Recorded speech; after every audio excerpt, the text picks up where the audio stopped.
Greetings fellow ukuleleans, Jeff Weinberger coming at you here with a new tutorial. I'd like to talk about rhythm today. That was just a little improvised thing that I did in 3/4 time to illustrate that 3/4 time is not just for waltzes.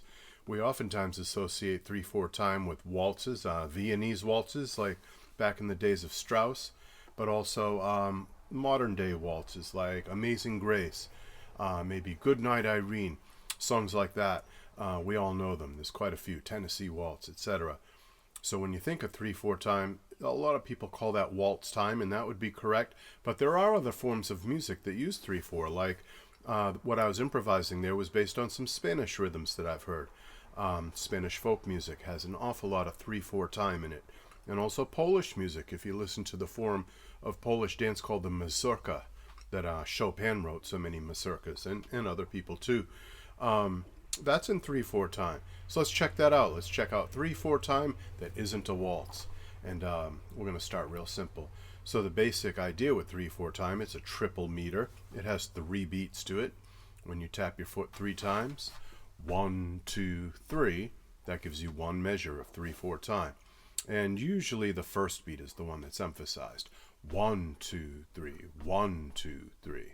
Like Amazing Grace, 2, 3, 1, 2, 3. You emphasize that first beat. So that's traditional. But then when you don't emphasize the first beat, some pretty interesting things happen when you emphasize the second or the third beats, or even the upbeats. And a lot of more complicated Spanish music in 3/4, like flamenco and some of the various regional styles, dances like the jota and things like that, the fandango. Those have a lot of different emphasis in them. They're not always beat one of the 3/4 time.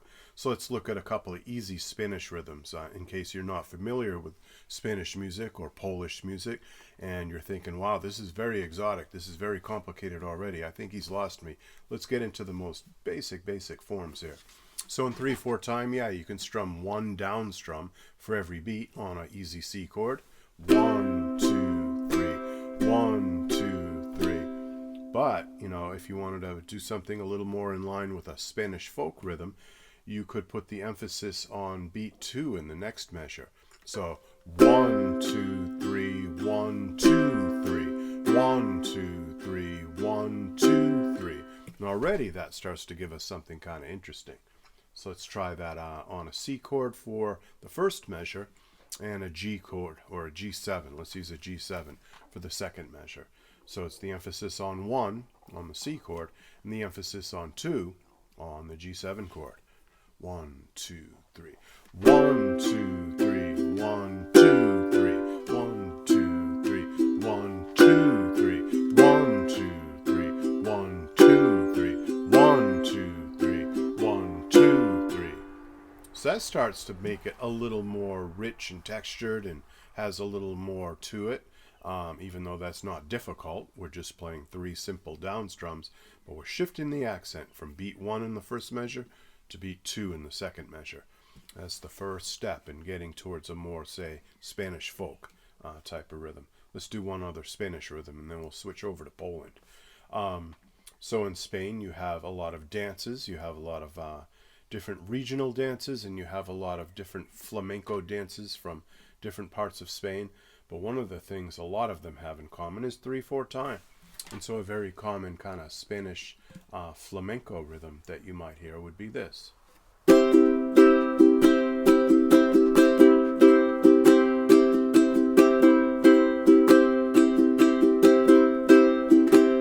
That's just on a C chord. Let me do that on, say, a D minor chord and an A7 chord.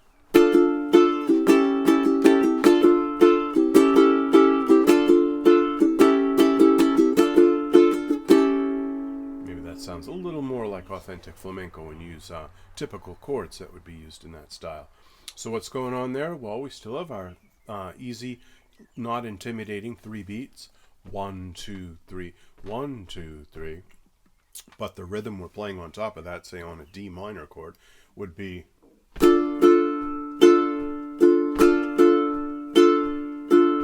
it's a combination of eighth notes and quarter notes. I play an eighth note, What's going on here is we're in 3/4 time still, but we don't just have 3 easy quarter notes going on the downbeats. 1, 2, 3, 1, 2, 3. Now we're getting into combinations of quarter notes and eighth notes. And we're doing this in an interesting way that actually includes offbeats. And so what we do is an eighth note, which just happens on 1. We do a quarter note, which happens on the end of 1 and lasts into beat 2. And I'm doing this in slow motion here. I'll do it at regular speed in a second. We do another quarter note that's on the end of 2 and lasts into 3. And then finally we have an eighth note that's on the end of 3. So it's eighth, quarter, quarter, eighth. Or if you prefer, you could think of it as tied eighth notes if you're into that. If all of this is above your head, don't worry. We are going to just do this by feel. If you don't understand quarter notes, eighth notes, ties, all of that, if some of this technical musical talk has you left in the dust, try to feel this rhythm a little bit. 1, 2, 3, 1, 2, 3.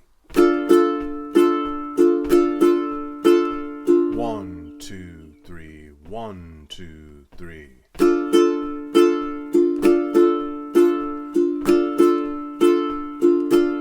Tap my foot especially loud so you can hear the rhythm against a steady 3 count.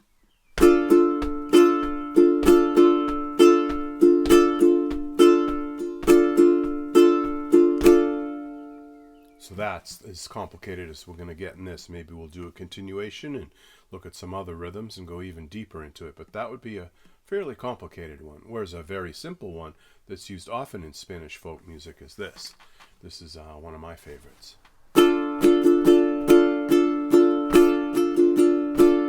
That's just simply 1, 2, and 3, 1, 2, 3, 1, 2, and 3, 1, 2, 3. That one's not hard, but speed it up and it sounds a little nicer.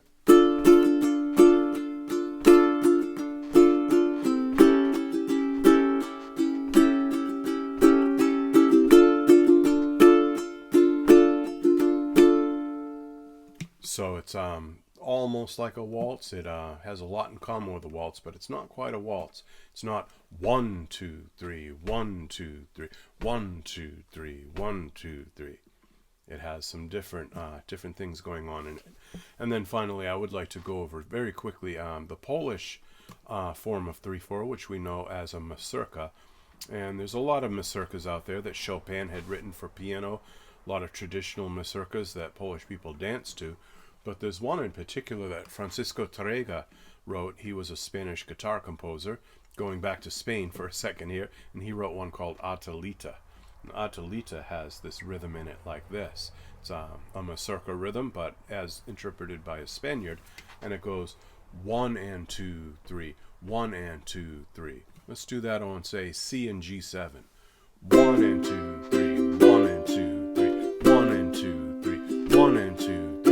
1 and 2, 3, 1 and 2, 3, 1 and 2, 3, 1 and... Very danceable. You can probably picture people in traditional Polish costumes dancing to something like that. And then that has a lot of similarities to some things that we talked about that come from Spain. So whether we're talking Spain, Poland, Vienna, these 3/4, these triple meter time signatures really have a great amount of possibilities. It's not just waltzes. All right, ukulele people, hope you enjoyed that quick tour around the world and in the world of 3/4 time. And I will make sheets available for everybody, handouts, so you can see all this written out. I'll try to provide some links so you can learn more about this type of music. And thank you for subscribing. Thank you for liking. And I will catch you later, ukulele people. Take care. Bye-bye.